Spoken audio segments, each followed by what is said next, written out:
This episode of the Inside Running Podcast is brought to you by Pillar Performance, Australia's leading sports micronutrition brand, providing high-strength, informed, sports-certified formulations to support recovery, boost immunity, and relieve joint inflammation for endurance athletes.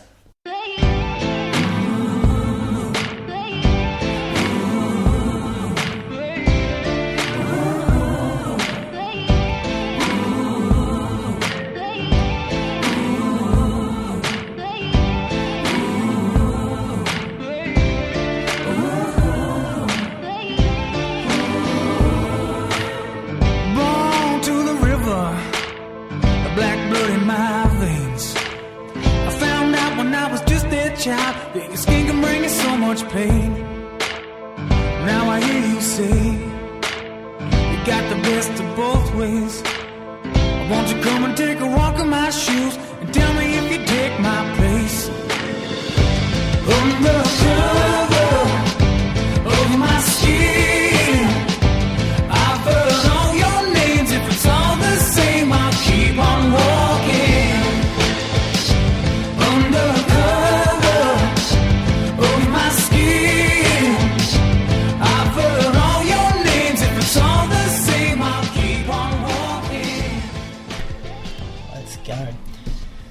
Welcome to episode number 255 of the Inside Running Podcast. Thanks for joining us for another week of the show. Massive thanks to our Patreon supporters. Keep the show alive each and every week. Got a bit coming actually this week. We had the Australian Marathon Champs at Sydney. Tan Relays happened. City to Bay happened over in South Australia. Listener question. Melbourne Marathon segment. Brady Harper's going to be joining me for that. Moose, stop typing because ever since you got that new laptop, it's been doing the listeners' heads in, you typing in the background there. And Moose will be on the loose purchase of the week, which is hopefully a keyboard silencer, which would be going well. Welcome my co-host up in Canberra, Bradley Croker. How are you going? Thanks, Brady. Good that you put him in his place pretty early today. I'm trying to do typing. I'm trying to write down agenda stuff here. How am I supposed to do it? Just put your computer on mute or something when you go to type. Yeah, you can put Skype on mute, Moose. Yeah, well, I'll put you on mute. I don't normally put me on mute. How you going, Croaks? What's going on? A bit tired? You just tell me off air. Yeah, had a weekend of birthdays. So it was Viv's birthday Saturday, Lily's today, but her birthday party yesterday. So, and then work today. So we're a week behind you, Brady. Our school holidays don't start till next week. Yeah, we're this week, but I think we're going to hit a snag in term 4 because I think we've had like 3 10-week terms. And then next term's like a 12 or 13er to finish off the year. But you got lucky because there's 2 public holidays this week. You don't have the AFL one. That's not good for... No, we only get one, but that's not good for me because I'm a relief teacher and I normally go in on a Thursday, so I won't be getting paid. Shocking for me, school holidays, and I've got 2 public holidays in there. But anyway, that's right. Moose, how you going this week? Welcome to the show, the 2:14 marathon man.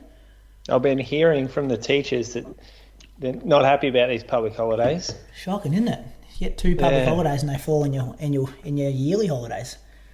Yeah, but I guess that's just part of being a teacher, isn't it? Yeah, shouldn't be complaining. Still you are 12 weeks. You are, exactly. You're on a 2-week break, paid. Yeah, shouldn't be complaining. You get paid even though you're not like a proper teacher? I don't get paid. I get paid because I'm a proper teacher, but Moose, I've gone back to being... Are you a full-timer now? No, I don't work full-time, but I'm on a contract. Right. Point 6, I think I work. 3 the Croaks get nothing. No, I'm just casual. What do you reckon you average, Croaks? He makes more a day, though. Oh, yeah. I probably averaged 2.5 over the term. Just with the other week I missed a full week because I was sick. Well, actually, this term I've missed 2 full weeks because I've been sick, and then the other weeks I'll do 3 days. So I probably average about 2.5. No, I pretty much have my days locked in, so I'm in pretty much every Monday, Tuesday, Thursday. And so you have to call up and say, I'm no good today. Yeah. Right, okay, gotcha. You could work every day of the year, though, if you wanted to, couldn't you, Croaks? It's pretty high demand for relief teachers. Yeah, I could get 5 days at the school if I wanted. Yeah. Anyway, it's not the Inside Teaching Podcast. Let's start talking about some running, hey, fellas. Moose, you want to kick us off? Tell us about your week first this week. Can do that. Where was I? So there's a few more runs in this week. Actually had a pretty good week. body felt great all week. Knee pains all gone. So I reckon we started, on the 12th? The 12th. I ran in the afternoon on Monday, so 35 minutes, 7.5K. And then next day, again, 40 minutes or so, 7.5K. I ran a couple of hills on this one. I've gone back to just, after having a flare up in the knee, I've gone back to just running 35, 40 minutes on my easy days, and it seems to be working. So I did a little workout though on Wednesday, bit of a like a tune-up for the tan.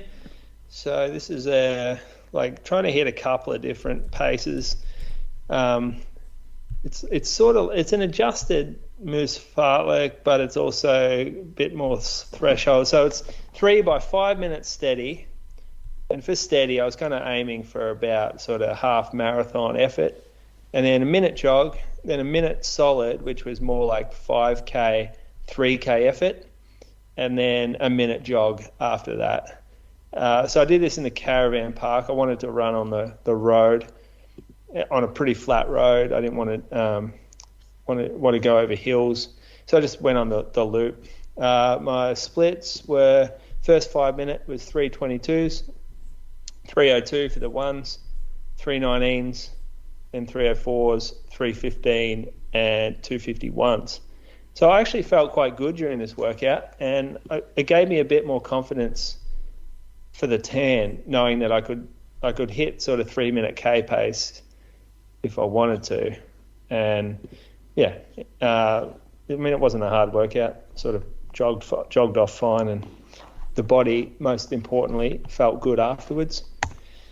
So next day, again, just jogged, so a bit slower this time, 7K, another 7K. Met up with a listener, Scott, who did the Surf Coast 100, was staying near my joint, so he just came for a jog before his 100K, which was the next day. But that was Tan Relays for us. So funnily enough, lined up next to Brady, leg 5. I didn't know what to expect, actually, in terms of how fast I thought I might run. I was really worried about losing our position, Geelong's position. But then, there were a couple of guys around me that we didn't have a stellar team. And the only thing that we needed to worry about was being 2 spots being not 2 spots behind Western Athletics, who could take our 3rd position in the season points. So I got tagged 5th runner, and Brady, you were also 5th runner. So we were both at the start line waiting. Bendigo, I think, had a 30-second lead when leg 4 took over, but I reckon Nick Whiteman, who was running our 4th leg, took some time back. So I'm not sure. Did we work out exactly how much time that you had in front of me? Got it back to 9 seconds. 9 seconds? 9 seconds it was, yeah. Yeah, right. Okay. So 9 seconds looks a fair way when someone's running away from you. And the tan's pretty crowded. You're a really, really small person. So I'm looking ahead. All I can see is other people. I can't see you at all. Luckily, I think there's going to be 2 contrasting stories here, Croaks, to this race. So we'll hear Moose's first and then mine a bit later in the show. But just know, listeners, you might be hearing a bullshit version of what actually happened here. Sorry, continue. I was about to pump you up, but not anymore. I'm not saying don't pump me up. I'm just saying you're going to hear it from 2 different perspectives. We'll put it that way. All right. So I took the tag 9 seconds behind Brady, who was in the lead, and we were in 2nd place. Now, I'm a realist. Brady's been in the top 5 pretty much all year, top 10. I knew that I wasn't going to chase him down, and I knew that I probably wasn't going to run the same time as him. Well, I wasn't going to run the same time as him, so I thought I really have to limit the damage here. And luckily enough, Lynn Hall took a tag for the Div 1 women Essendon team about 5 seconds in front of me, I reckon. Or maybe she went off behind you, didn't she, Brady? Yeah, correct. Yeah, so I reckon about 5 seconds, or very similar time to you. And she's a bit taller, and she's a bit bouncier. And so I had a good look at Lyndon's back as I was running off the line, and I thought, oh, great, I've got someone that I can sort of focus on and chase down like a carrot ahead of me.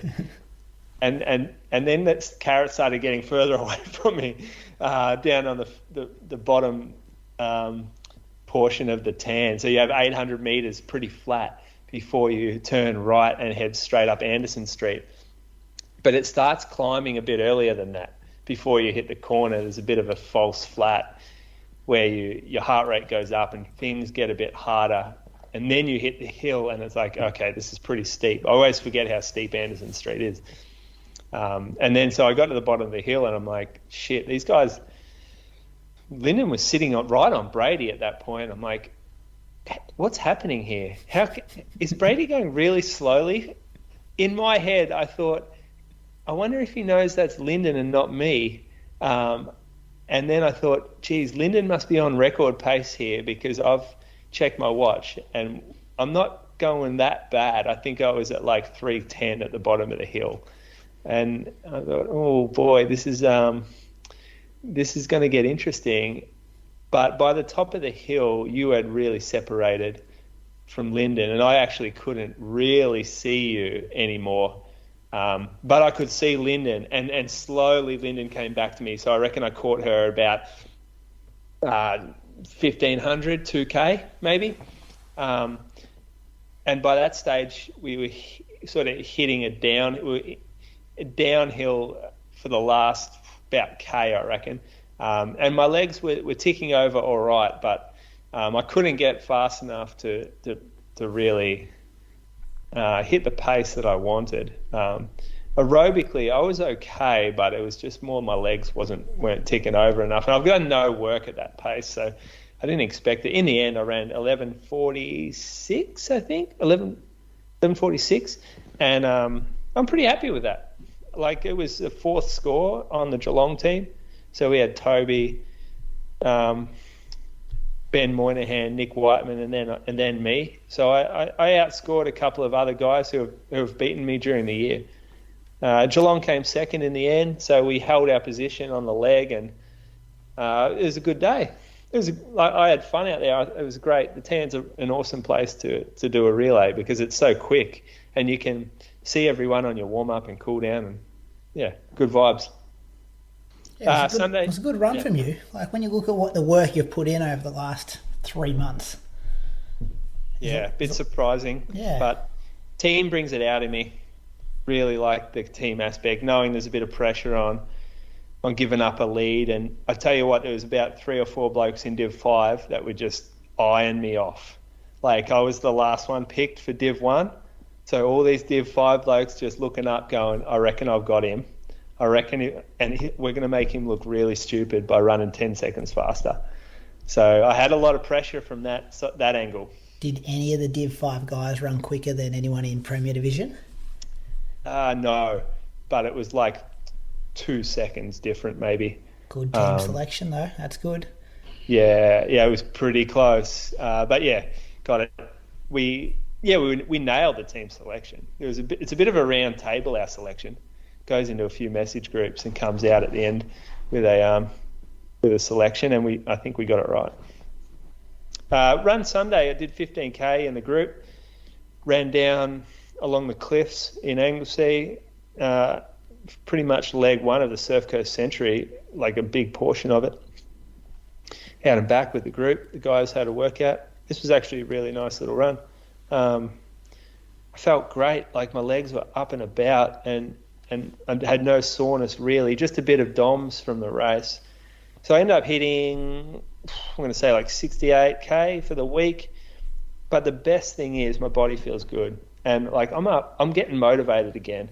So I'm really looking, this next month I want to just put in a consistent block where I hit like 4 weeks of maybe 70, 80k and see what happens on the other side. How is the motivation going to be able to stay up? Like, obviously, you just said you love the team aspect, but AV is now finished. The 10th round finished on Saturday. Have you got something you look at in maybe, mid-October, November to keep that fire alive and something to aim for? Nothing in October, but I I need the training. Like, the races have been hurting my training. The AV season is great for someone who is fit to handle it and doesn't need to build back, but I need to build back, and having a race every 3 or 4 weeks, or even every 3 weeks, it hurts my training too much. So I'm gonna look forward to not having DOMs because the workouts that I'm doing won't make me sore. So I'm going to look to sort of add in an easy long run again. So get back up to like 20K, keep the workout similar, pretty cruisy. Just a bit of fast stuff and a bit of tempo stuff. And that's me. Yeah. Fair enough. Bradley, Tell us about your week. How are the lungs coming off the pneumonia? All good? So my week wasn't as eventful as Moose's. I didn't run until Wednesday because I think that was pretty much like the last day that I was taking the antibiotics. And I just jumped on the treadmill. I didn't want to do too much. One, because I wasn't sure how the lungs would be, but also it's pretty much 2 weeks since I've run. And as we know, like two weeks of no running for me, like back, hips, it can all go pretty haywire. So I jumped on, set the treadmill at 12K an hour, which is 5-minute Ks, and I just did 2 by 10 minutes and jumped off for about 90 seconds in between. I was surprised how well, like my back and hips were all pretty good, like considering I hadn't run for 2 weeks. Heart rate was high. Like I didn't feel like I could have talked the whole time, but my heart rate hit like 150 at like 5-minute Ks for 10 minutes, which is pretty high. Like 2 or 3 weeks earlier when I did that 5, 4, 3, 2, 1 5-minute session, like I averaged I think 155 for the whole session, and here I'm running 5-minute Ks and my heart rate's 150. But that happens when you haven't run for a couple of weeks. It's more, I think you're just inefficient. But got through that fine.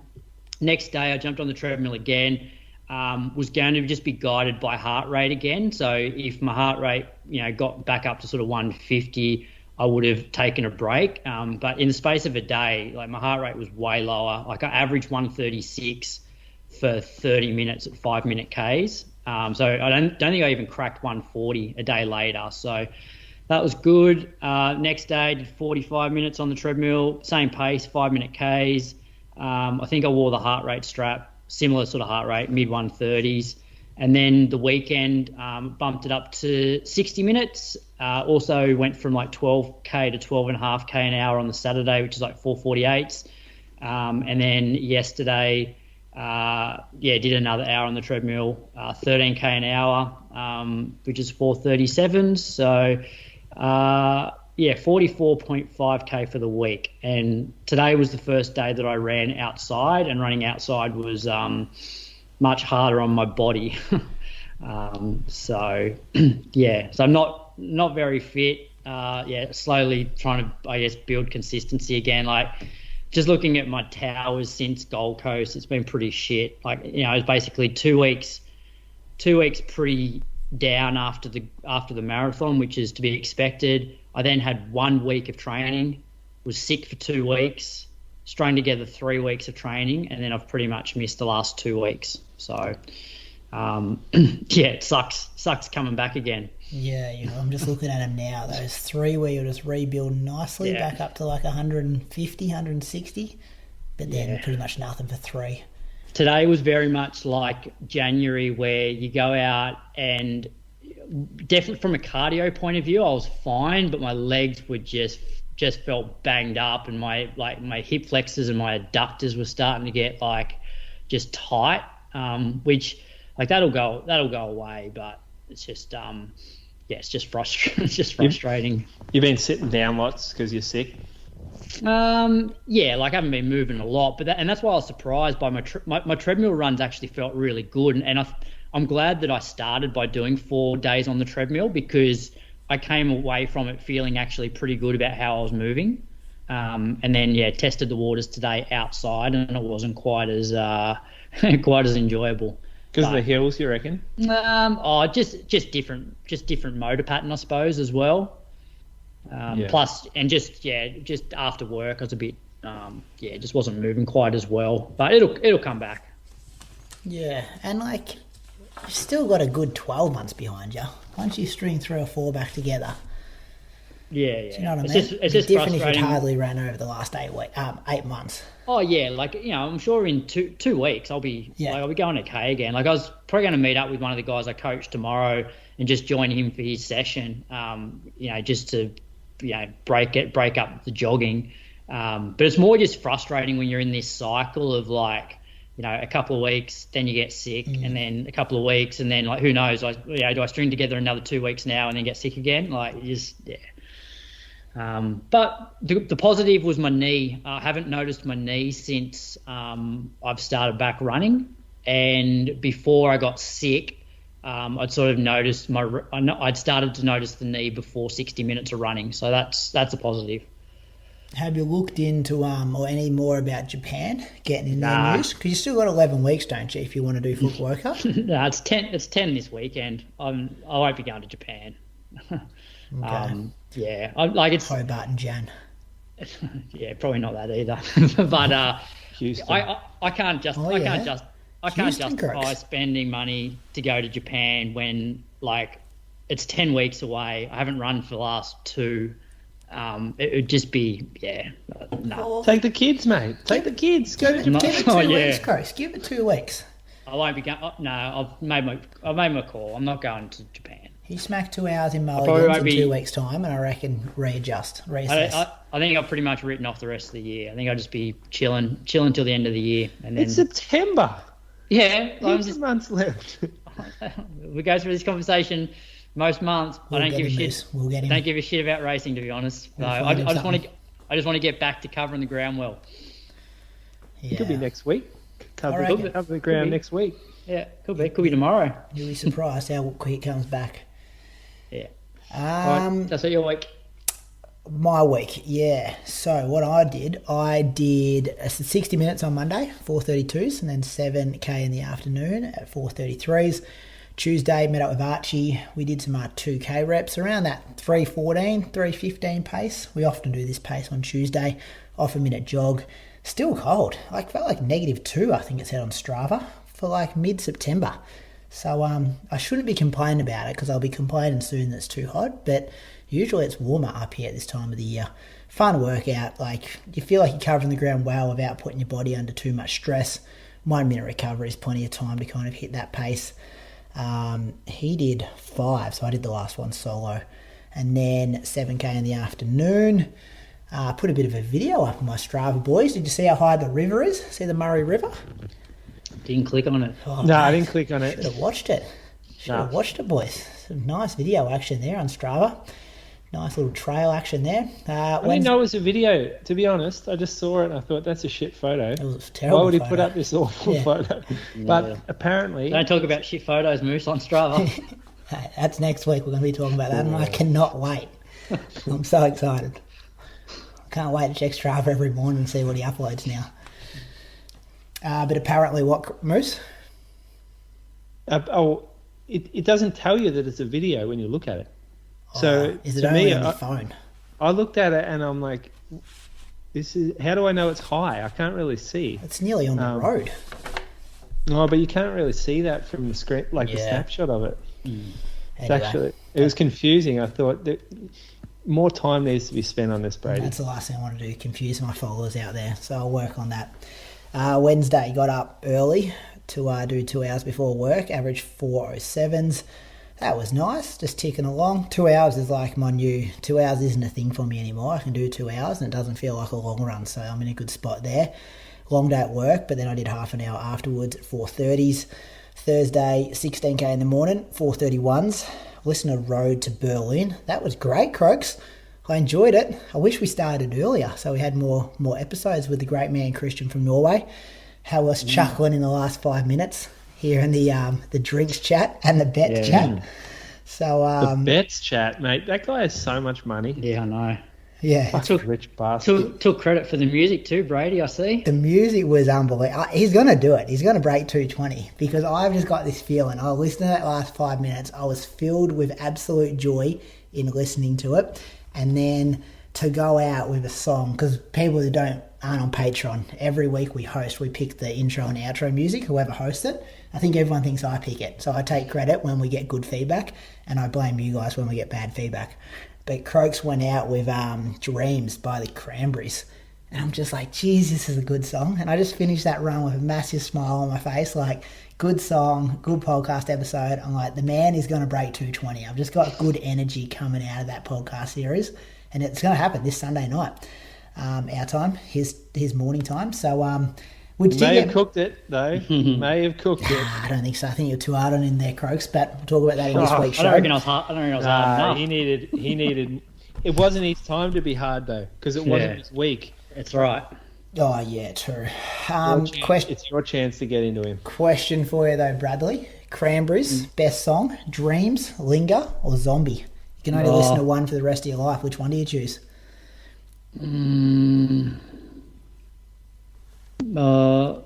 It's a good question, isn't it? They're all three are in my playlist. Yeah. It's too hard to pick. Zombie is like that's a powerful song. It is. I reckon they're all pretty powerful though, for different reasons. I wonder which one has the most plays on Spotify. That'd be interesting to look up. Listen to the Bromley Lynch podcast. No, what's that?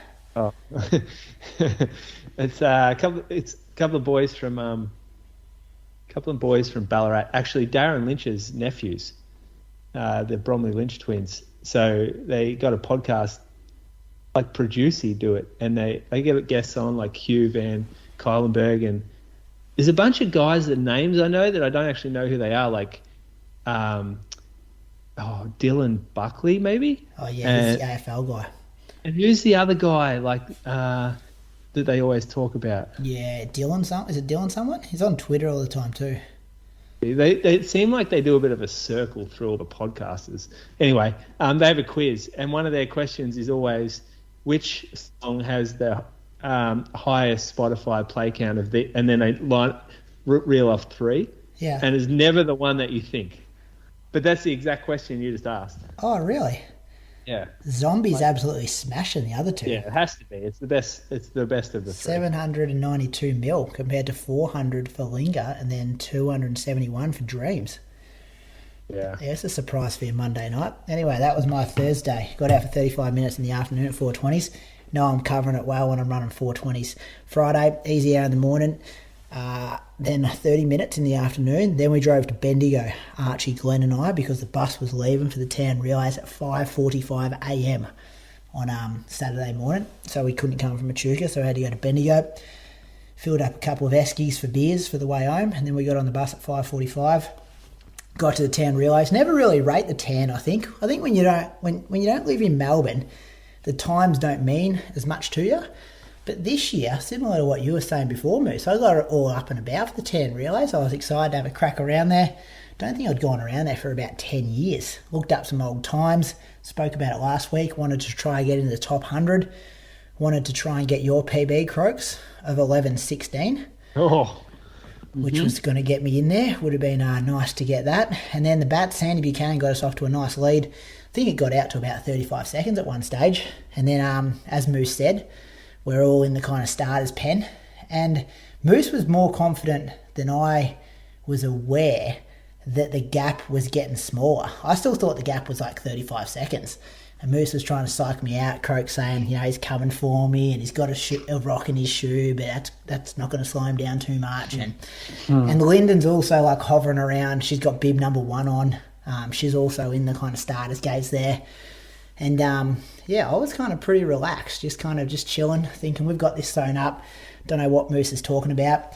And then I got the high five, picked up the timing chip, passed that over. And just my plan was to float almost the first 800, because so many times I've done this race and I've cooked the first 800 and then cooked the hill. And then when you get to the top of the hill, you're absolutely spent and you kind of can't make the most of the downhill. So that was my strategy going in. I told Archie the same thing. He ran 11:11 in like leg 2. So I'm like, okay, I should be around about maybe that like 11:20, 11:15 if I have a good day. And then take off. And within like 5 seconds, I just hear these like footsteps behind me. And in my head, I'm thinking I'm 35 seconds ahead. What the hell's going on here? I knew it wasn't Moose's footsteps because he'd be way heavier smacking the ground. And then I just kind of put the brakes on a tiny bit, just being like, whoever this is, like, they can just go straight past me if they want to go quicker. Because I'm looking at my watch and I'm running like 250 pace. We've already gone out too hard, even though I wanted to slow down a bit. And then we run past some people and some in the opposite direction, and they yell out, go Brady. Then they're like, go Lyndon. And I'm like, shit, Lyndon Hall, like she's going out quick. And then like one half of my brain is like, okay, like maybe I'm a bit tired. I think I'd already ran like 130k by the time that Tan Relays had rolled around. Maybe Lyndon's going for this record. Maybe I'm just having a bad day and I'm just slowing her down kind of thing. And then I start hearing these bigger footsteps croaks from behind Lyndon. So like Moose has then got on the back as well. So it's like a big battle of the Titans there. You got a guy who's won 2 stall sashes, leading, a 2-time Olympian, previous Australian record holder in Lyndon Hall. And then you got Big Moose, the world champs representative at 2:19, right behind her. So it's like this massive like battle of the Titans just heading down the most iconic path in Melbourne there. A real like Muhammad Ali, Ronda Rousey, Mike Tyson kind of set up, all in the same ring at the same time. So I just threw the brakes on a bit more. I just thought, no, I'm not going to lead these 2 big dogs through if they're just going to sit on me the whole time. And then no one really made a move. And then we got to the hill, and I thought I'll just put in, because Moose always gives me shit how I'm no good at running hills. So I thought I'll just put a bit of an effort in the top of the hill. Got rid of him, got rid of Lyndon, and then continued to put about 30 seconds into Moose and about a minute into Lyndon over the next couple of K. Come down the hill super strong, got the bats back out to 35 seconds, and then we held on for the win. So that was my race. And I bet your time by 1 second, Croaks, 11:15 officially, which I don't think is going to be quick enough to get me in the top 100, because I'm pretty sure heaps of guys ran way quicker, and they're going to boot us out. So me and you will both be out, I think. But it was good. I can live with that. Yeah, I can't. I was really stoked to try and get in there. I ran there once. So, I'm like you. The tan doesn't mean much to a guy that lives in Canberra and has like raced there once. Yeah, I like it. It was a good race. It was good to then passed over to Matty Buckle, and then he got the job done for the bats in the last leg there. So good celebrations. Had a few beers on the way home, and then we went to a function at a pub in Bendigo there, which was good to see most of the team there. And then Archie and I caught the V-Line train. No, it was meant to be a train, but it was a bus back to Echuca at like 9 p.m. Probably never catching public transport again. There were some real rare cats on that bus. Got home at about 11, I think it was. And then, I didn't get out till I was a bit seedy Sunday morning and wanted to spend some time with the kids after Carly had them for the whole day Saturday. So I got out at 10:20 a.m.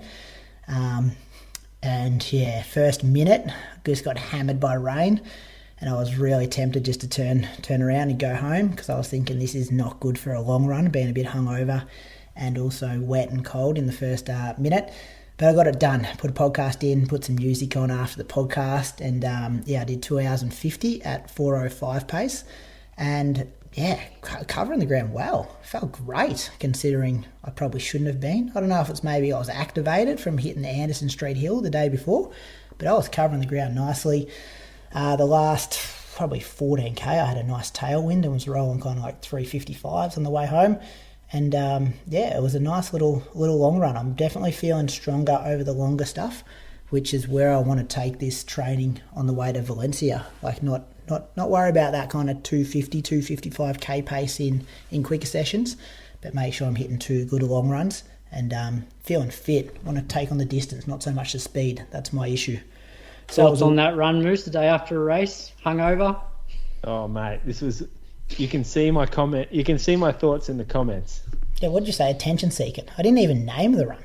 No, I feel like he's got the whole now like target is Valencia, so I now need to up everything. The target is Valencia. Yeah, I'm going to try to run 200k this week on school holidays. I was thinking that's a good idea. It's a good idea. How long you got? 8 weeks? Nah, 10. I think 10. And you're having a break. Yeah, right? I've got a break penciled in for. Let me tell you. 200k this week or a break? Which one? No, I'm not having a break this week. I had a break last week. You'll do 200k in the first 4 days and then have a break for the second half of the week. I was going to do 200k's the next 2 weeks when I'm on school holidays. I've got a down week on the 24th of the 10th, in between 6 and 5 weeks out. It's like 5 weeks out from now. Yeah, that's in the middle of the block. Interesting. Good. No, I mean, I forgot you were... When I saw the run, I'm like, oh yeah, he's very up and about here. Like he's riding high. Looks better on Strava than it is. Mate, Brad, you should have seen them come in out of their cars, walking into the tan. They all had these shirts on. Looked like someone's kid's actually drawn a bat on the shirt. Good, don't they? It was a very funny joke that I made on the podium. Anyway. Good, yeah. Fair bit of arrogance about that, considering the season wasn't over. The season was over. We had those. Had them ordered a couple of months ago. Just on those t-shirts, though. We're going to be selling. Can I just get this plug in, Croaks? Because we've got 1,000 of them. We've only got 1,000 to sell. You can't sell premiership shirts. This is the other bone that we There's had. only 1,000 listeners. They go on sale Wednesday, so keep an eye on the Bendigo Bats socials. There'll only be one run of these t-shirts. Bendigo Bats social. I'll also share it on my own Strava and Instagram. Be a part of the Bendigo Bats membership supporters by your very own. Hey, what's your second team, Brady? A3, the brand of the t-shirt is a very high quality. A3? AS. No, AS, the brand of the t-shirt is very high quality. Same as the Inside Run podcast one, boys. Same supplier. So, nice little bat thing there. Get yourself a bit of merch. Probably how did your Div 5 team go in the standings for the year? Div 4. Div 4? They win it? Yep, they won it. What about the under... Was there people wearing that shirt that didn't win their premiership? Everyone won the premiership. Everyone from Bendigo. This is what the email I got today. Yep. So women's Div 4 was undefeated for the whole season. They become premiers. Men's Division 1 also premiers. What else have I got here? You've got more than that. You've got kids, right? Men's Division 4 premiers. Men's Division 7 premiers. Under 18 boys premiers. There was heaps of them at the presentation there, Moose. Okay, I'll pay you that. But I thought even I didn't Andy realise in the video is like, yeah, you should see this culture coming through. It's good. What's the email? We had 70 different individuals represent Bendigo for the season. Can we stop celebrating it now? Now it's over, right? That was going to be my comment. So many listeners will be so happy that cross country season is over. T-shirts. Like your wife, Brady. Your wife sent Bill a message saying, "Yeah, I fast forward the AV chat." Massive thanks to my wife for carrying me through for the season. But I spoke to a lot of runners from different teams. You're talking shit, whatever you're about to say. No, I'm not. And there's a general distaste towards Bendigo right now, and how they're up, like all of the celebrating and the in your face with the t-shirts and the podcast. It's good. It's good for the sport, because next year you've got a lot of teams come out just want to smack you up. Yeah, we're good at talking shit and then backing it up. Yeah, well, we'll see next year how we go. What's it all about this year?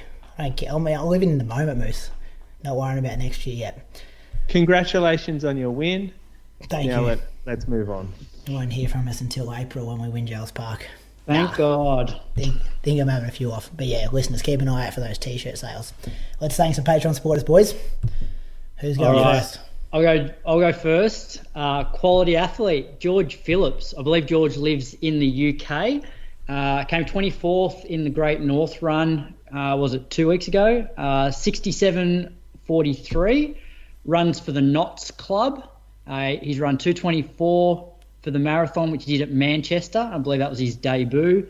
15:02 for 5K and 31:24 for 10K, according to his Run Britain page. So great running, and thanks for your support, George. He's in form though.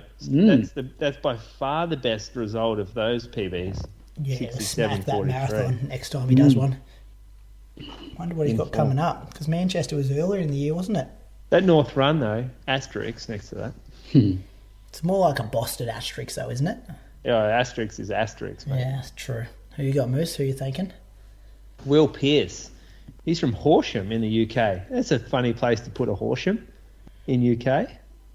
You know, like Did they copy our Horsham, you reckon? Don't think so. Yeah.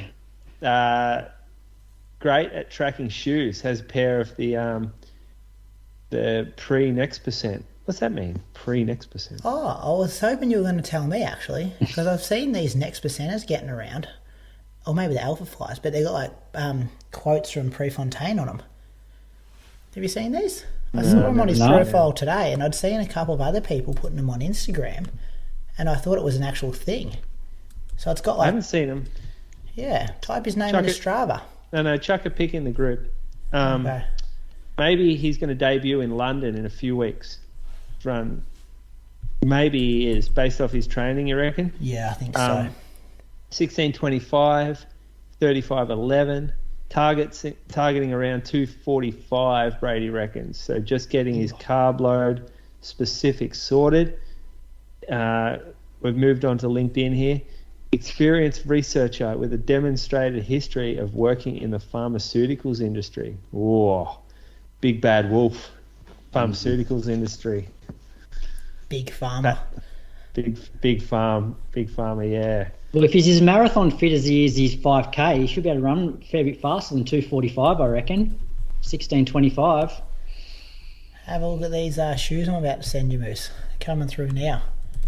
Have a look at those while I thank our next Patreon supporter, because I'll get your thoughts on them when I can finally upload this photo. This is great radio, but I'm going to get their listeners because I want to know if this is a thing or not, this brand of shoe. I am going to thank Clint Anderson from Mitcham in Victoria. Hope I got this right, Clint. 1932 for the Lilydale Lake Park Run, 42:42 at the Sunshine Coast 10K, and 1:31 at the Gold Coast Half Marathon this year in the rain that morning. 3:36 at Melbourne Marathon in 2019. So a massive thanks for your support, Clint. All the patrons over there on patreon.com/Inside Running Podcast. Keeps the show alive each and every week. Heaps of bonus content on there, just talking about Christian, get early release. What else do you get over there, Croaks? Get the uncut version of the show before it gets edited. A few listener question bonus episodes. Oh yeah, a few of those. Road to New York. Shoe Geeks went there actually today. Still a week off hitting the airways for the public, so you get that early as well. Remember the road to Valencia? Yeah, these UK guys would love that. Yeah. That was before Clousey was a big deal, wasn't it? We got him early. It was Clousey, Paul Martelletti, and who was the other one? Your mate, Prince of Penzance. Penzance, yeah, that's right. He still run, that guy? I don't know. I haven't seen him on Strava. Oh, what was his name? We should know that. He was funny, man. He was funny. What was his name, Moose? Oh shit. You know where he lived? He owned a wedding function centre, remember? Yeah, he'd been on that. He'd been on like Ramsey's Hotel Nightmares or something. Yeah. Oh well, we'll have to. Pete LaGrosse, that was it. Oh, that's Pete. it. Yeah, Pete. I liked him. I thought he was good value. Yeah, he was. Highest IQ of the three of them by far, I reckon. Yeah. Oh yeah. Anyway, that series is there. Did you get that photo of the shoes? Yeah, that was like it's just a special colour they released.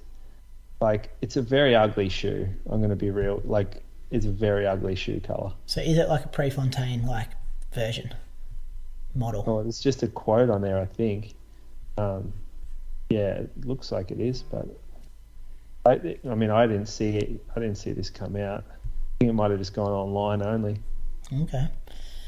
That's good. Anyway, patreon.com/Inside Run Podcast if you want to know more about that stuff. Let's get into the running news. Croaks take us to Sydney first. The Australian Marathon Championships were there as part of the Sydney Blackmores Running Festival.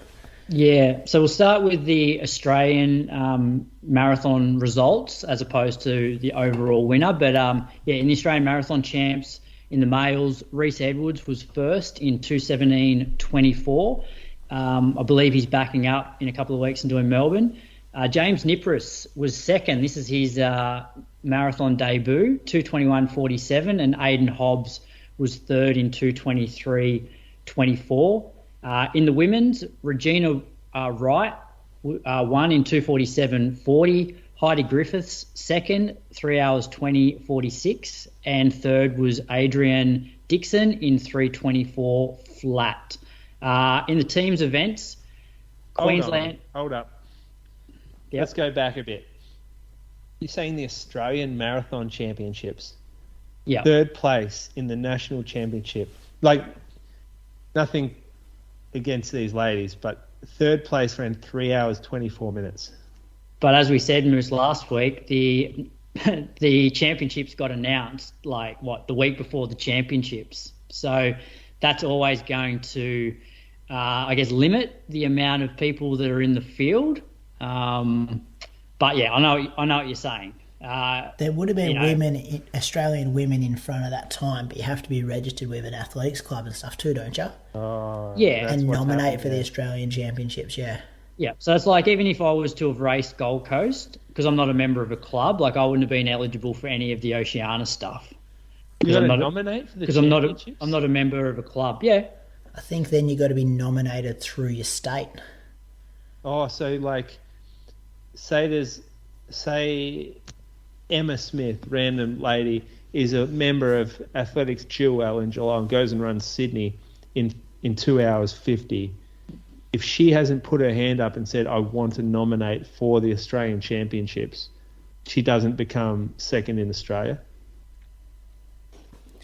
No, good question. I would assume that maybe there is an Australian Championship start list before the start of people who have nominated. Yeah. And then they see what the results of those people are, not going through the results and seeing where the Australian people, and then because they'd be too confusing that way, because you have to look at every individual and check if they're a member of an athletics club. Yeah, but then there would have been females who broke 3 hours who are Australian but just aren't members of clubs. Yeah, and obviously aren't eligible for an Australian marathon medal. So.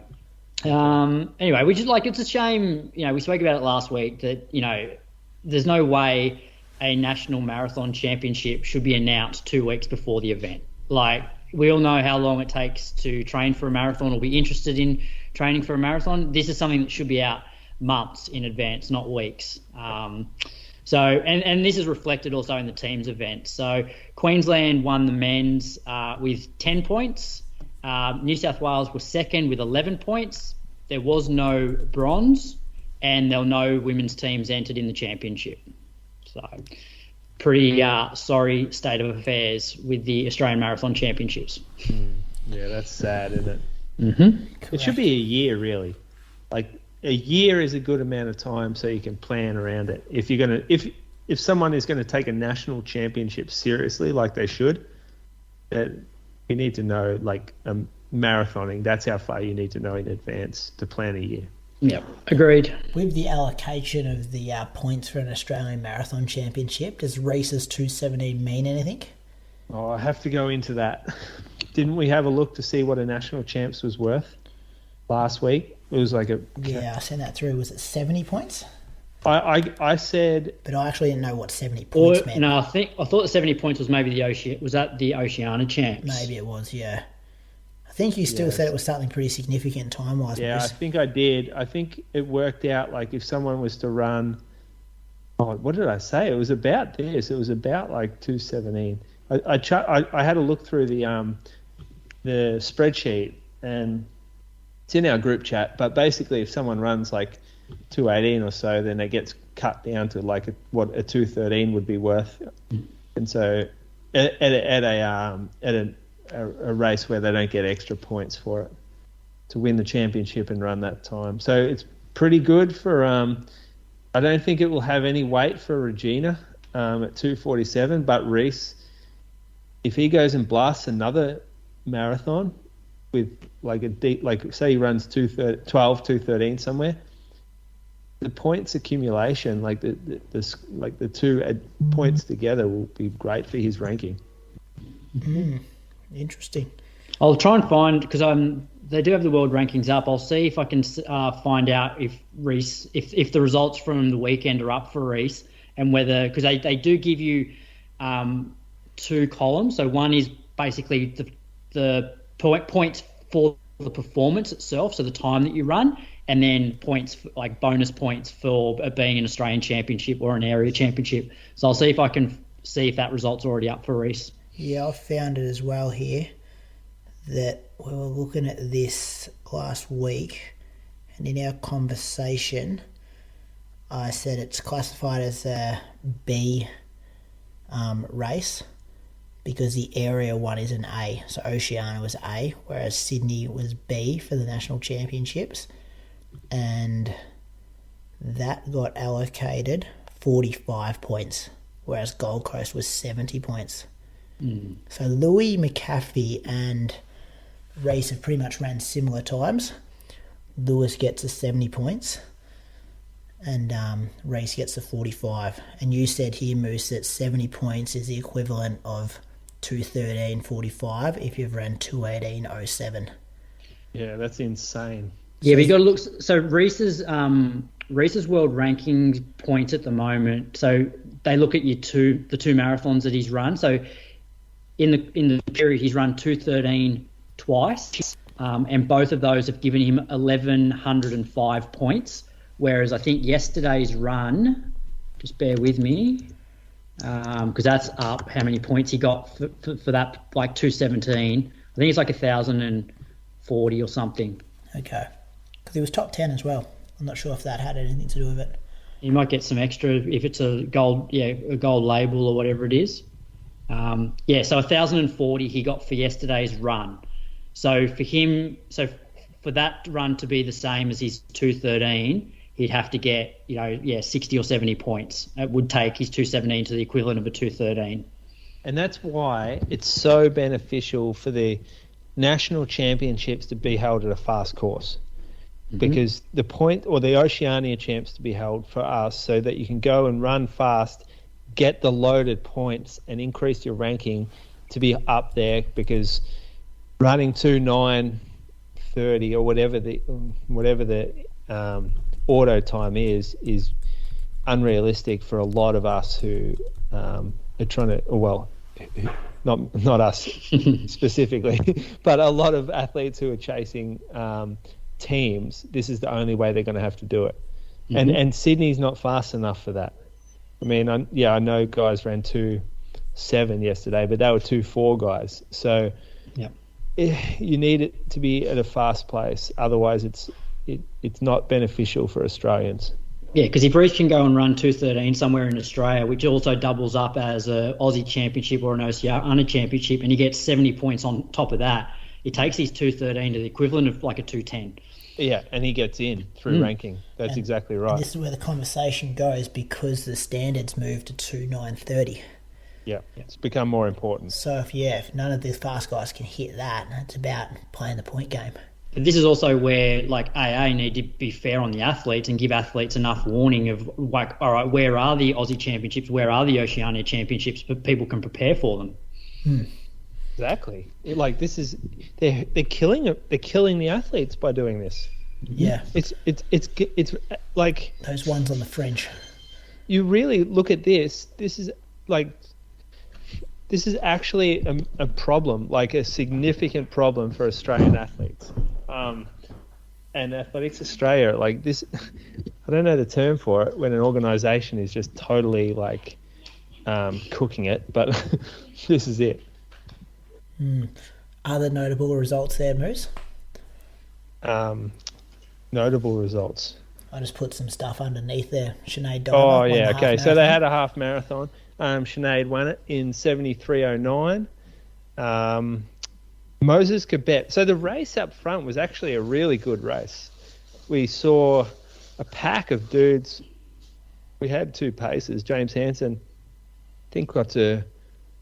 How far did he get? Like 8K maybe? 8K. I reckon they would have hoped he went a bit further. And then Zane Robertson was supposed to go to 25 or 30, but only got to 12. 13, yeah. That's not ideal.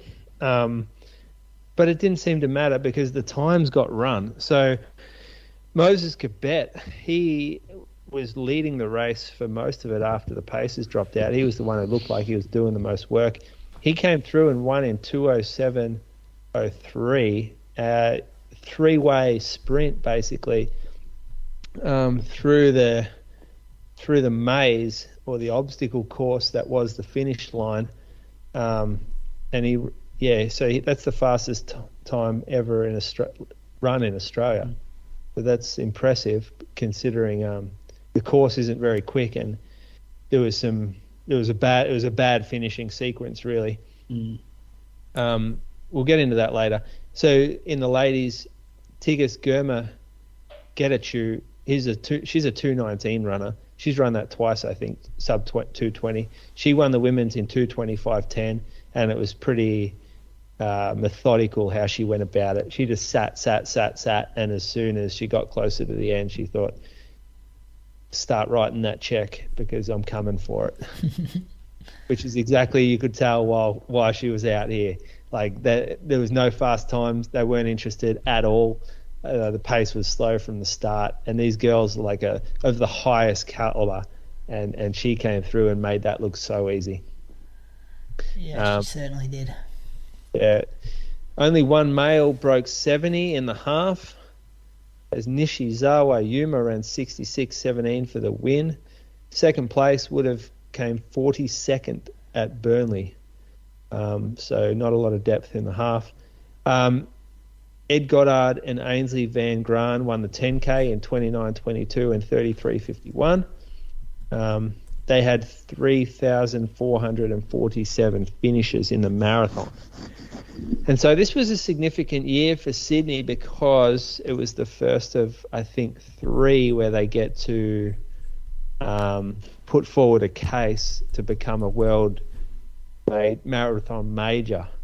So to sit next to Berlin, Chicago, London, New York, Boston, and Tokyo. I'm not sure what the criteria is to be a world major. I don't know exactly, but there were some things about that we saw from the footage that did not compare to those races we just mentioned, the big majors. And for me, I thought the finish line was outright dangerous. Watching 2:07 marathoners, these are literally the best guys in the world, the top echelon, having to negotiate 90-degree turns on a 2-meter wide path, running up the back of the half marathoners. I saw one collision. I think I sent you footage of the third place guy running into a half marathoner who was sort of just walking into the finish. They ran through a dirt section, so they were on dirt, which isn't conducive to running 2:07. So it's pretty amazing they've done it. And footpaths next to cafes where the people at the cafes don't even really know that there's a race going on.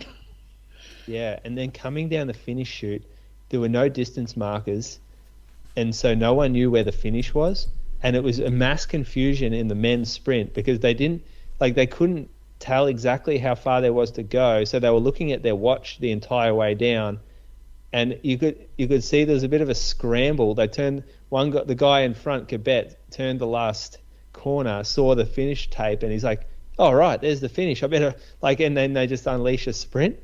It was a bit of a shambles, to be honest. The last 3K, I thought. A lot of twisting and turning, and even just poles and stuff light poles, bollards, things like that. It's different to what you see. I'm just trying to look up how many participants they need to get to tick that criteria off. Do you guys know that? No, I don't. I'm with you though, Moose and Brady. I just feel if they want to be in the same category as a Berlin or the other world marathon majors, the whole marathon needs to be on major roads. I don't know, it's been going for about 20 years, this event now, and I get in its early days it was more about showcasing the highlights of Sydney. So obviously you run over the Harbour Bridge, you then go down to Centennial Park, and then you come back, and then you go through Darling Harbour, and then you finish at the Opera House. So I get the appeal in that, but that twisty turny section in the second half of the race where they're running on footpaths to get them through Darling Harbour, to get them to finish at the Opera House, I think makes it hard to put this in the same category as a Berlin. Like what I would like to see is they go further south than Centennial Park. So stay on the major roads. So they run down like Anzac Parade.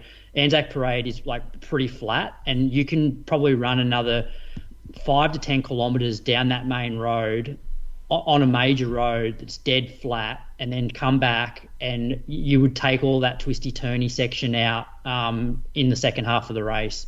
So I feel like that's what they need to do if they want to make it a super fast course and avoid paths and dirt paths and that last couple of K finish. Yeah, there's it doesn't have to be super fast, I don't think, because you've got New York and Boston who they've got historical elements to it, and obviously New York, you go through the 5 boroughs, it's an epic race. But and so I like Sydney, obviously, like you said, trying to showcase the Harbour Bridge, Darling Harbour, Opera House, but it's at the moment that's at the expense of the course. Yeah. And so you're right. You need to make it on major roads. Has to be, and you've got to compromise probably some of the sightseeing just for wider roads, faster course, probably better experience for the front end, I guess. And at 3,000 people, you can have that 2 meter wide path at the very end, but if you're thinking like Boston, Berlin, 60,000 people, you're not going to fit them in there. You need like massive roads to fit for the runners to be on and finish in. But the other thing I wonder with this event is you look at all the other marathon majors. They don't have a 10K on the same day. They don't have a half marathon. Like, yes, they might have like Boston might have a 5K the day before or something, but the fact that they've got a 10K, a half, and the marathon at Sydney, for them to be a world marathon major, I feel like the marathon needs to be the standalone event, and that's the only event that's on the Sunday. If you want to have other events, it's on a different day. Yeah, I reckon they're trying to grow the event, and then I reckon they'll have to pull those off. They kind of got to get a bit of a following up by doing more entry level stuff, where more accessible events, build their database, build the experience, I guess, and then transition them to the marathon. That's what I'm sort of seeing there at the moment. But you're right. Maybe keep the run the bridge or whatever it's called on Saturday, cut it down to 5K, and get rid of the half, and then the marathon is the focus point. I guess the issue they'll have though is getting the Harbour Bridge closed for 2 days. Like that'll be impossible. So the other events would need to, if they have it on a separate day, would need to just not run over the Harbour Bridge, because there's no way they'll get that closed for a whole weekend, surely. Yeah, you're right. I don't know. I guess that's one of the things. Like, yeah, maybe the 5K can be in Centennial Park or whatever. Yeah. Plenty to talk about there, fellas. Australia's premier micronutrition brand, Pillar Performance, is the leading choice when it comes to high-strength formulations to power Australian running performance. Pillar's range is purposely formulated to support optimal recovery, elevate energy production, relieve joint inflammation, and boost immunity, providing potent, targeted micronutrient support to middle and long-distance runners. The Pillar range is now completely Informed Sport certified, meaning all Pillar products are independently batch tested and athlete safe.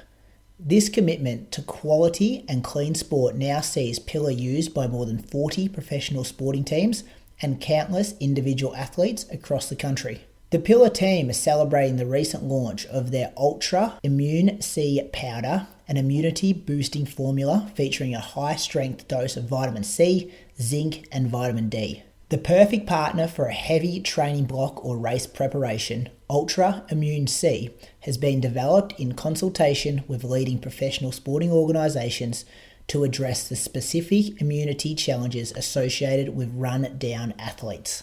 The powerful combination of immunity-boosting micros is delivered in a light powder and features a delicious tropical twist, keeping your immune system firing in even the toughest conditions. To celebrate this release, the Pillar team has an exclusive offer for Inside Running podcast listeners. Head to their website and use the code SKIPSICK to receive a $10 off Ultra Immune C. That's SKIPSICK. To redeem this offer, or for more information on Pillar Performance and their range of sports micronutrition, head to pillarperformance.shop. Let's move on though. We'll go to Adelaide next. The city to bay was over there, 12k, point to point from the city to the bay. Jack Rayner, saw him race for the first time in a while. He won in 34.22. Won by just 1 second to Matt Clark, 34.23. Liam Adams in third, about 25 seconds back from Jack in 34.47. Jessica Stenson had a big win in the women's. She ran 38.43. Caitlin Adams was second, 39.29. Georgia Hansen, the Australian cross-country champion, was third in 40.06. Close race. Wish I saw some footage of this, but didn't see anything. You boys seen anything? Jess is fit. Nah. We knew that. I haven't seen anything. Yeah, would have been nice. Good to see Jack back in form again. 250 per K average for 12k. Good race this. It's out of the city down to the the bay. Have you done it? I've done it 1 year. Have you? Yeah, I did it 2014 or 15, and it's very fast, like really fast, especially early. So I got caught up. I went through 5k in like 15 minutes, and then cooked it in the back half. I think Jakob Cox may have beaten me that day, but it was very. I thought it was like it felt iconic doing that run, and I reckon they can build that up. And like a lot of fast guys go there, they look after the elites with prize money, and they build up that's sort of part of the race, like the elite field. Mm-hmm. I enjoyed it. I thought it was a good atmosphere. Yeah, one of those ones I want to tick off for sure. Is it a bit downhill? It is downhill the whole way. Yeah, if you look at Jack's Strava, yeah, it's like significantly downhill. Oh yeah, that's why it's fast. It's where you go to run a good 10. Like you can go through in 10k PB for sure. I'll have to have a crack at that. Jess is fit, boys. Big dominant win there, 46 seconds. That must be what, 3:12 average? Yeah, I think I saw on Strava it was about 3:12s. They have a half marathon as well. We spoke about that last week. I think I was talking about easier prize money if you want to go do the half, because I think all the Australian Championships point of it is the 12k. But Isabel Doyle, she won that in 71.26. Tiana Sieta was second in 1:25.05, and Claire Stanley was third in 1:26.47.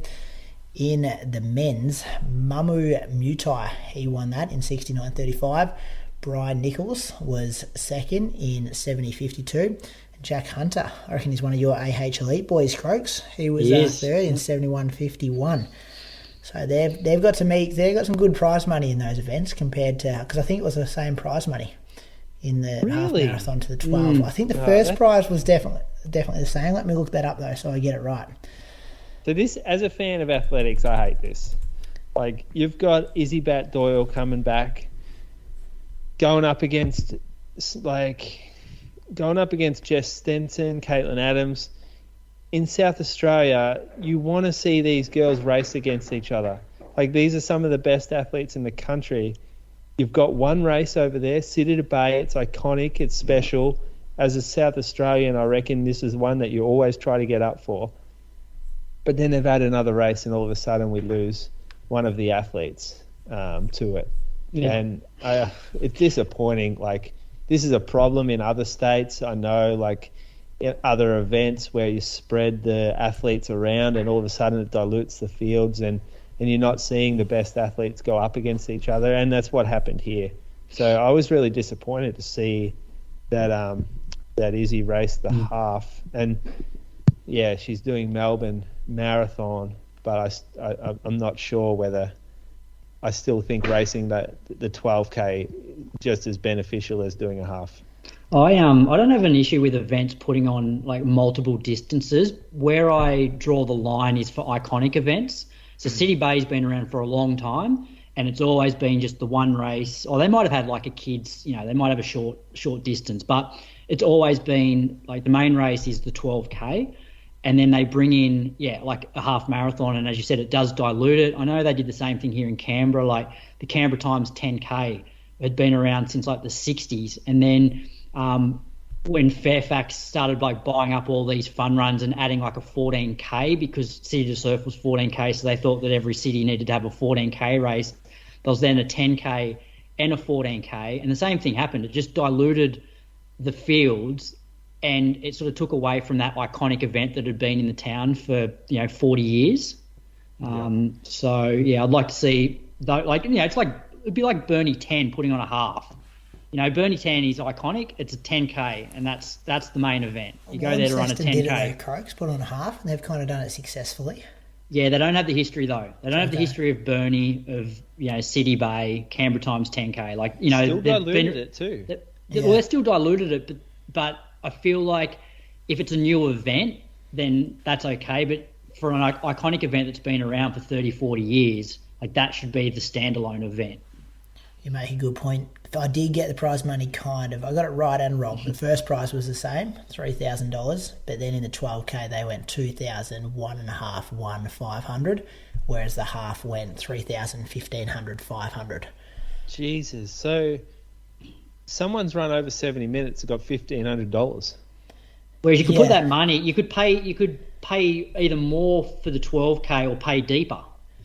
Put that money, to pay a bit deeper in the 12K. Whereas who comes sixth in the 12K? They've got nothing. It was someone ahead of Riley Cox who came seventh. It'd be someone pretty decent. It'd be name we know. I'm just opening up the results now. Been a bit of this going on tonight. Just open up results as we're talking. You don't normally need seventh place, do you? Yeah, you don't usually, do you? All genders, male. But still, good quality road racing over there. Okay, it's not even working for me now, fellas, so I'm not sure. Whoever comes sixth, I'm sorry. We're not going to be able to say your name on the show. It's not loading for me. Done them dirty here. Sorry. Let's go to Tan Relays we've spoken about. Box Hill were third, Geelong was second, Bendigo were first. Seth O'Donnell fastest of the day, 10:41. Andy Buchanan second, 10:42. Lockie Hurd, he's had a great season, third in 10:48. Yeah, fast day. I think Andy's pretty much ran his same time as he did in those Run the 10 races around there. Yeah. But they all come in saying it was a fast day, so pretty good there.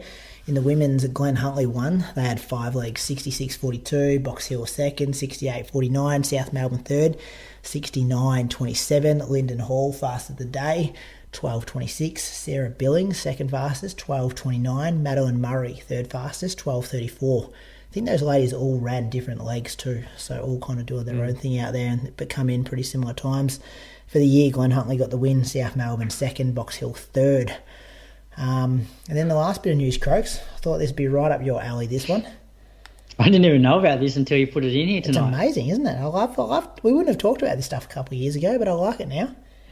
Yeah, it's pretty impressive. So the world 24-hour record was broken. So in 24 hours, Alexander Sorokin ran 319.614 kilometres, which is an average of 4:30 per kilometre or 7:15 per mile, which is impressive when you can, these guys just don't need sleep. I'm guessing they just Whereas they wouldn't sleep.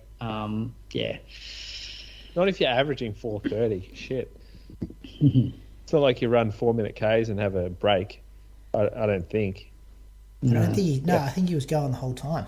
Yeah, he would have been. You have to go watch one, Brady. Oh, yeah. Got nothing better to do for 24 hours. On a track. Yeah, I think he uploaded to Strava too. I saw something floating around, which is pretty cool. That's good. Listener question, Croaks. Which one are you going to go for? There's a few here. Yeah, I might go the bottom one, actually. It's an interesting question. It's a bit more probably moose-related maybe, but a bit shoe geeky. But something I've always wondered about the super shoes, how much difference would they make to an average runner? So to put it into context, would a 4-hour marathon runner be better off getting a pair of super shoes at $300 or continue spending $200 on everyday runners like a Pegasus and spend the extra $100 on some focused coaching or nutrition sessions? And the second part of that is, also, what do you think the average marathon time is for your listeners? Thanks, Garrett. Good question. Just come in yesterday, Croaks, this one as well. The other one just skipped. Have been sitting there for about 3 weeks. So sorry to those people who wait, but we'll get to you 1 week. What do you reckon? We should do a census, boys, I was thinking. We put out our survey on our social media, because then you can form the content of the show to suit the listeners. I will go average marathon time of 3:40. I would have no idea, to be honest. Yeah, I reckon 3:40. I mean, you look at a normal fun run. Normal fun run's what, like 4.5? Yeah. Oh, sorry. We are pretty nerdy on here, though. Yeah, but I think if you're looking at the average, like as Moose said, like the average of a fun run is significantly slower than that for the marathon. But you'd think that the people that listen to this are probably like a little bit more accomplished than the average, I guess, person at a fun run.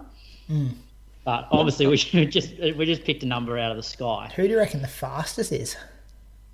Fastest what? Listener? Listener. Whoa, gee. Fastest marathoner? Malcolm Hicks. No, we'd have faster listener than Brett Malcolm. Robinson. Yeah. Reckon he listens? Do you reckon Mona listens? No, I don't think Mona listens. Or Sean Crichton? No, he doesn't listen. Could be Malcolm Hicks. Actually, just write in. If you think you're the fastest, if you think you've got the fastest marathon PB and you listen to the show, write in. And just for a bit of a unofficial census, I will get around to organising a Google survey or something. But just on this week's promo on Instagram, can you just leave a comment with your marathon PB? Let's do a proper one, a poll. And then you can do all the math on it. As I'm trying to skip that stuff, but yeah, I'm sure Google just spits out a graph or something. But I reckon if you just had, or how many things can you have on Instagram? Like how many options? No, I was just going to get people to leave a comment and just flick through them all. Yeah, because if you could set up a poll, if you set up a poll where it's like, sub 3 hours, sub 3:15, sub 3:30, sub 3:45, and then you see where the majority sit. Yeah, okay. Yep. We'll sort that out. Yeah, I like that. What about the first part of the question? I'm going to go the coaching for sure. Are you kidding? Over the super shoes. Well, yeah. The question is, do you get more advantage by being like the slower you are? Do you get from a time point of view? The top guys might get a couple of minutes with the super shoot, whereas a 4-hour marathoner might get 15 minutes. I don't know. Is that? It's a loaded question. There's a lot to it, and it's not just. There is no right answer. I'm going to say for $100 on coaching, you're not getting a lot of coaching. Oh really, yeah, I meant $100 a month for 12 months. Yeah, but you're not buying the shoes every month. Yeah, true. So and why not both? Very predictable coming from Moose.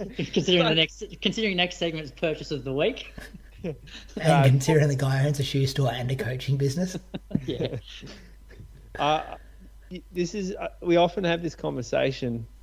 If you can find a super shoe that feels stable enough to handle what your gait looks like at the 3.5 hour marathon, like the 3.5 hour mark of a marathon or the 4 hour mark of a marathon, if you can find one that's stable, still comfortable, and is not detrimental to your running at that point, then yes, you will definitely benefit from that shoe.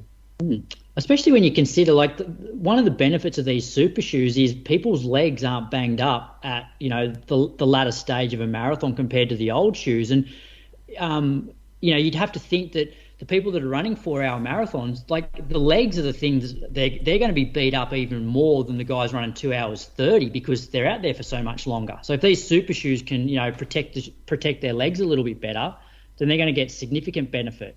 But I guess, as you said, Moose, the key for those people are is the shoe going to be stable enough? Is it going to do more damage over that period of time? And the problem is that the cuts of these shoes are often performance cuts where they're quite narrow. They have narrow midfoots. The toe boxes are shallower, and so you get a lot more potential for foot issues when you have that sort of cut. And for someone going like 2.5 hours, maybe not as much risk as someone out there for 4 hours, because the longer you're out there, the more friction you get, the wetter your foot gets, the more your gait pattern changes, the more risk there is. So it's a tricky one. There's now more stable shoes. The new Alpha Fly 2 has a broader platform, larger rear foot striking area. So you're going to have a bit more of an accommodating shoe for someone who's shuffling towards the end of the race. The Vaporfly I see a lot of problems with in terms of how narrow it is through the rear foot. But the Alpha is better for that. And there are a range of shoes now that are more forgiving for someone who's not up on their toes. And let's be honest, 4-hour marathon, there's probably some walking patches through there. There's probably some walks through drink stations. So we've got to consider that. And I often wonder whether the benefit that they might get from the first 2 hours is undone by the detriments for the last 30 to 45 minutes with these shoes, when it does turn into more like a death march or a slow shuffle. There's just no conclusive answer. It's a good question. It's an interesting question, but it is very. I guess it's individual. And a lot depends on how much he knows about run training and stuff as well. Read the coaching bit. Do you know what I mean? He might know plenty. I reckon that's more like sit in the shoe thing. Hey, sorry, you cut out then. I reckon that's more like a throwaway thing at the end, rather than I don't think he's really asking about the coaching or nutrition. He wants to know about the shoes. Yeah. Okay. He knows about it now. Next part of the show, boys, we're going to move on to our Melbourne Marathon segment. This week is an interview with Brady Harper. She's an ambassador of the event, and the name might be familiar to listeners as she's a Channel 9 presenter of postcards and also a nutritionist. This segment is brought to you by the 2022 Nike Melbourne Marathon Festival, returning Sunday, the 2nd of October. Run past the city's most loved landmarks and finish on the hallowed turf of the MCG. Secure your spot at melbournemarathon.com.au. Okay, this week for the Nike Melbourne Marathon segment, I'm joined for a quick chat with TV personality and recreational runner Brady Harper. Many of you will recognise Brody from your TV screens. Brody has worked on the Channel 9 television show Postcards for the last 14 years, and she has recently become a sports nutritionist. Often we talk about the elites and the fast runners on the Inside Running podcast, but the Melbourne Marathon Festival means a lot to runners of all abilities. And today we're going to hear about what the event means to one of their ambassadors. Brody, welcome to the Inside Running podcast, and thanks for joining me. Thank you so much for having me. It's a pleasure to be here. We were just talking off air about how the excitement is building for the Nike Melbourne Marathon, just under 2 weeks away. And how are you feeling at your end about it this year? Well, from my end, I'm actually taking the easy route this year and doing the 5K run with my daughter, the Good Sport 5K, which I'm really excited about. I'm excited about getting the younger generation involved, but I still feel those nerves and angst for everyone doing the marathon and the half marathon. I have a few friends doing the marathon, and I'm really excited for them to be doing it. And I mean, I am such a passionate person about Melbourne. I've traveled everywhere there is in Victoria. I live and breathe this state, and I just think the Melbourne Marathon is such a fabulous event, and I'm so excited just for the day in general. What about the event excites you the most? I know you completed the event the first time in 2016. That was kind of your marathon debut, the super windy year. We like to refer that one as. But what about the event, really gets you going, I suppose? Well, I guess if we were to backtrack, pre-motherhood, I was not a runner at all. I wouldn't even run to the letterbox. And once I'd given birth, I realized just what I was capable of. And so I gradually, once I'd had my daughter, built my distances up with the Melbourne Marathon. I started with the 10, then I went to the half, and then I went to the full.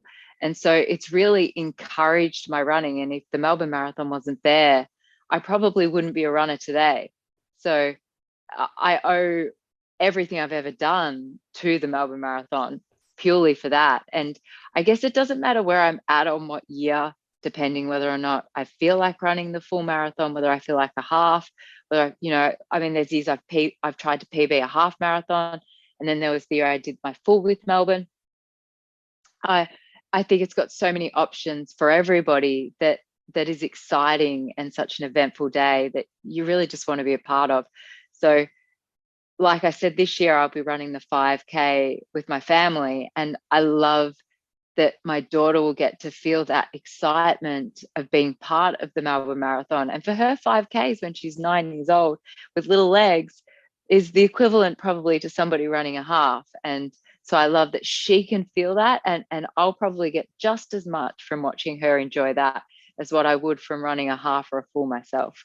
Yeah, it's pretty special that you can experience that with your family members. And take me back to that day in 2016, your first one. Fond memories. Did you hit the wall? Any war stories? Oh, wow. Well, as you said before, it was super windy, and I was just looking for anyone bigger than me to draft and to try to run behind. My husband was super supportive and helpful, being it was my first marathon.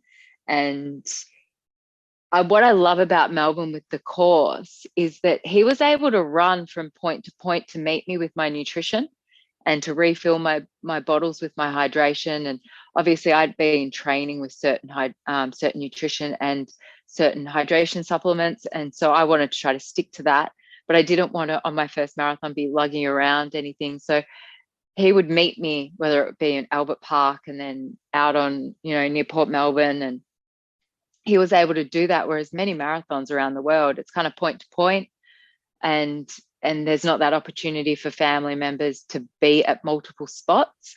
So he ended up doing 14Ks that day, supporting me just by meeting me at different points. But he really kind of just helped keep me calm, because it's a big thing doing your first one, and it wasn't super fast, but I maintained 6-minute Ks from start to finish, and I didn't blow up. I didn't push hard. I just did it right. And that was the plan. And then I crossed the finish line. Although I do remember when you're running down St. Kilda Road and you see the MCG and you feel like you're on that home stretch and you're almost there. And then you have to do that hook turn and head back towards the tan. That was probably like the toughest bit for me mentally, wrapping around my head that I was running away from the finish line. But then once we kind of looped back around again, and knowing that I was almost there and running onto the G, and that all of my family and friends would be in the MCG cheering for me, and my daughter would be there, the sense of achievement is really like nothing else, is it? Like, you're capable of anything in life once you've run a marathon. Yeah, I agree. And it's funny, we actually previewed the course last year, and I said that same part of the course, that it was probably the most challenging bit, when you kind of take the left at the Art Centre, you kind of go down a little hill, and then under the bridge it's a bit dark, and then you still got to climb the hill up to the shrine there. And it's interesting that you brought up the same bit. So any listeners preparing for Melbourne in less than 2 weeks, there's 2 people now that have told you to watch out for that part of the course. Brody, you'll get there though. You do get there. Oh, I think it makes the finish even more special. Then when you do 100%. Hit the top of the hill to come back home, you're like, okay, now I definitely know it's all behind me, and it's time to get yourself to the MCG. Yes, 100%. How do you go with like the being a mum, such a busy role on TV, and now as a nutritionist as well? Like, how do you go juggling and fitting in all the training? You need to be organised. I really find that you can't be too hard on yourself, for starters. If you have to miss a day, just because the program says that you're meant to train that day, doesn't mean you will. You just have to do your best, and you can't be hard on yourself. But I find that if I schedule a training session in as I would the same I would work, that is the easiest way for me. So I lock it in. At the moment, I've kind of been a bit here and there with work and travel and everything. I've been waking up at between 5:30 every day, so I know I've got my training done, and then everything else can work around it. So there's a lot of discipline there, but you only live once. Hence the reason I went back to uni during COVID, to study nutrition, we're only, you're here for such a short time. And if there's something that interests you, I just think you just do it, don't talk about it. So I decided one day I wanted to run a marathon. I signed up to the Melbourne Marathon and I did it. I talked about studying nutrition. The opportunity came up, I did it. And it's not always easy, but what do? Just get it done. And are you really like an AM runner compared to PM? Like you like to get out the door early and knock it over to start your day the right way? 100%. If I don't run in the morning, it's not going to happen. I can't do afternoon, evening. I could do a cross training session maybe in the afternoon if it was a walk or a yoga or something, a swim even, something a bit more gentle on my body. But a run, it is like just get up and get it done 100%. I wish I could be one of those people that could go whenever, but it starts my day as well though, don't you think? Like I get my run done and I'm in the best mood for the whole day. So I wouldn't replace that for anything. I couldn't agree more. It's probably equal to coffee. That's a very big call, but it's probably equal to a coffee. Yeah. Well, talking about becoming a nutritionist, like, do you have any handy tips for the runners? What do you do pre and post run? If you've got any favourites, we all tend to have our favourite things that we always go to pre and post run. I definitely have to have coffee before I run, even if it's just a training session. It doesn't matter what time of the day I go. I need a coffee, even if I just make an instant. It's I don't know, it's probably a mental thing. But then once you're getting into the longer runs, that's a different story, because if you don't look after your nutrition pre-run and then your nutrition post-run, you're not going to recover fast enough to then get back out to continue doing it the next day and the next day and so on and so on. So I really try to make sure that with the big runs that I start, particularly when I'm looking at a half or a full marathon, and if I'm trying to get a good time, with my longer sessions, having the meal that I'll have on my race day to get my body used to it, which is whether it's a sandwich or a bagel with peanut butter, banana and honey. That's my favorite. And I know it sits well for me, but whatever it is that people like to have, as long as they're just getting their body used to that. And I like on race day, I would have mine around 3 hours before the event. And then post, really making sure that you have, something that will help you recover. That's what's great about the new Good Start drink, is that it really kind of kicks off your electrolytes to hydrate, your natural dairy for the protein for your muscle repair, and then your energy to refuel. Because if you don't look after your post recovery, then you're not going to be out there fast enough, because you won't have done everything that your body needs. I kind of think there's a few things when it comes to your training for the marathon. It's with the preparation in your training is important, your fuel with your pre-run and your post-run, and something that many people forget, and I probably am notorious too, is rest. Because if you don't rest, your body can't recover. And I think if you can tick off those three things, then you'll be good to go on race day. But never introduce anything new on race day. Yeah, I couldn't agree more. That like preparing your body for it the last couple of weeks and practicing it with the last couple of long runs. And even now with the race being less than 2 weeks away, there's not a lot of fitness that can be gained, but there's a lot more rest you can get and all those things you can kind of do to prepare to make sure you're standing on the start line healthy and well fueled and ready to take on the marathon, because it's quite a challenging event. 100%. At this stage, it's really about just making sure that you don't injure yourself, that your body's ready to go, and that you're just in a good mental state. So, your hard work should have been done now, and now it's starting to get to enjoy the fruits of the labor and getting to enjoy the big event that you've worked so hard to enjoy. Yeah. Hey, we've been talking about the half and the marathon, but not too much about the 5K. This is the 180 Nutrition Good Sport 5K. This is the one you're the ambassador for, I think. Yes, that's right. Course. Can you tell me much about the course? I know we talk about the 10K course occasionally, but not so much the 5K. Where does it go? The few hills over the bridge there? Yeah, it's just a nice course. I mean, being 5Ks, it obviously stays quite close to the G. So you've got just like the bridge at the end. But I probably more importantly, the fact that then anyone doing it gets to finish on the MCG like everyone else, because I think that's a really important part of the Melbourne Marathon is getting to enjoy that thrill. It is. It's even though it's not filled like it is with the footy or the cricket on, it's still an amazing feeling. It doesn't matter. Yeah, it doesn't at all. It really does it? doesn't matter. It's just it's entering up that ramp, and it doesn't. I mean, my daughter will feel it with me for the 5K. People will feel it with 10. The all of the events. When you come up that ramp, like you would if you were to be doing a special event at the MCG. This is your event, and to some people that run marathons, the 5K might not seem like a long way, but for many people it is. Also, for some people, it's just the thrill of being involved, or for me, it's going to be the smile on my daughter's face and having fun with her, and whatever event you're doing, it means something to everyone. So that's why I was so excited to be part of the 5K for 180 Nutrition Good Sport, was because for me, it's not just about marathons. It's about sharing the love of running. And I'm so glad I found running, because it took me till I was in my 30s to find it. And so for anyone else that discovers it, whether you're young at 9 years old with my daughter, or, you could be 80, if you find that love of it, like you just live it for the rest of your life.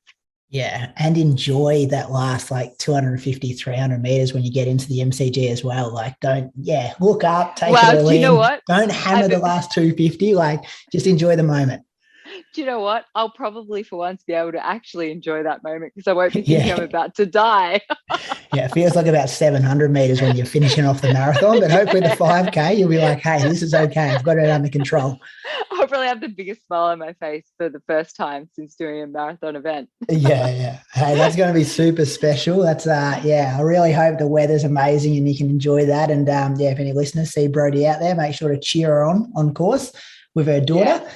So, and if not there, I'll make sure I'm around saying hi to everyone, and, hopefully handing out some of the 180 Nutrition Good Sports to everyone that needs some good recovery at the end as well. Oh, yeah, that first 15 minutes post-race really kickstart your recovery, if any of that's pretty handy.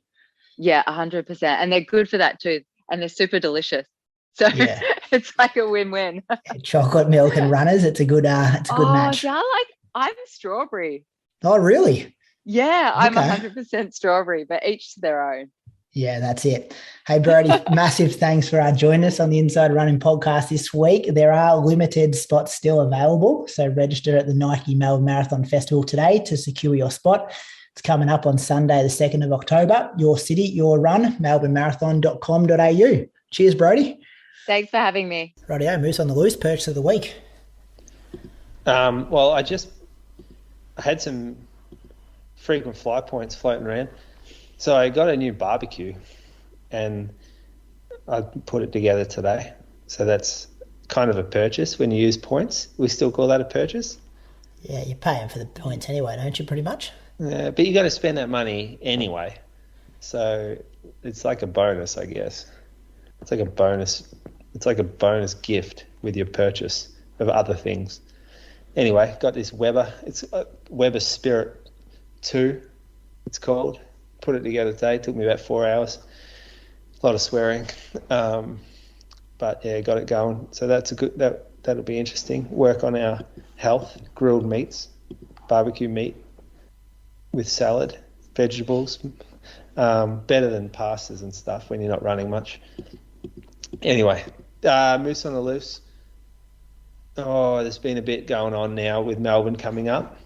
It happens every year. Do you know what the marathon is special, right? Like, you go and watch the end of a marathon and there's a lot of emotion involved with finish lines. And it's emotion mainly because the people finish the line have overcome something terribly difficult, and they've overcome it through a long, disciplined commitment to their training where they've sacrificed things. And like they've got up early, they've run through bad weather, they've been sore, they've given up social events, whatever. They've made a commitment to completing a marathon, and they've sacrificed stuff. They've been very disciplined in their training and their life leading into the race. They've got through the challenge of the actual day, which is significant, and you can see them crossing the line, very proud of themselves, very satisfied with the finish. And I've got a lot of respect for that, a lot of time for that kind of commitment involved. That's why we love the marathon. That's why I love watching people finish marathons. It's a joy. If you haven't done it, go to a marathon finish line, go to Melbourne, sit in the front line of the front row at the G, and sit there from 2 hours 10 all the way through to 5 hours 10. It's a big day, but you'll walk away inspired, because that's get on the road with 200 better. metres to go before you go into the MCG. No. That's The special. emotions You're closer. Seeing the come finishing out. shoot, yeah. Yeah. The finishing shoot's way more emotional. It all happens on the grass, Brady. Yeah. No one's losing it out there yet. They've got to get in first. I see people collapse. That's out on the road 200 metres before the stadium. Now, my little moose on the loose is it's semi-disrespect, I think, someone entering a marathon and not training for it and just going and doing it in order to tick off a bucket list. I don't love that. I mean, I like people running marathons. Great. I mean, we all love that. And yes, it's very difficult, especially if you don't train. It'll be a very unpleasant, uncomfortable experience out there for you. But I just wonder how satisfied you are going through all that, knowing that you didn't prepare, commit, you weren't disciplined like the people around you were in terms of getting to that start line. I just struggle with that a little bit. So I'm not like losing it at anybody. I just don't know whether someone out there who doesn't prepare for the event, who gets to 15K and starts their like breakdown and sort of shuffles, walks, basically just stumbles through the rest of the race. Like, yeah, they got through 42K like everyone else did, so well done, kudos to that. But surely the satisfaction's a lot lower than someone who made this an important goal of their life over the last however long, and they committed to it and trained for it. There is a significant difference there. I agree. Like doing it the second way, so like not training for it, like I would not return, I don't think, because I remember like when we did Berlin together, I'd missed about probably 5 weeks of training in the lead up to that, and I got through halfway not even at like race pace, and my legs were cooked. Like, so if I ran the marathon that day, it would not have been fun, and I wouldn't say that I was not, I'd still had strung together a fair bit of training in the lead up to that. It was just the last 5 weeks. I couldn't think of anything worse than not being prepared for an event. And that's what makes running fun, is you do actually have goals and you follow that process. Yeah. And having a marathon on a bucket list is more than just going and getting through the distance. Like, that's not what makes it special. What makes it special is the lead up. Do you ever have these discussions with some athletes you coach? Because I know I have. Like, I've had athletes come to me and they're like, I really just want to run a marathon. And you look at how much, like, they're basically hardly running. They haven't run very fast over 5 and 10K. And I always try and pull them back and say, hey, let's actually just get some like training under your belt first and improve over the 5 and 10 and then slowly work your way up, as opposed to just going, I'm going to do the marathon off very little training. Do you get people come to you with that request and you try and sort of, convince them to build up and do the shorter stuff first? Definitely. And you hope they listen. There are some people that just do want to do a marathon, and they are going about it the right way by approaching a coach and asking for advice and doing it properly.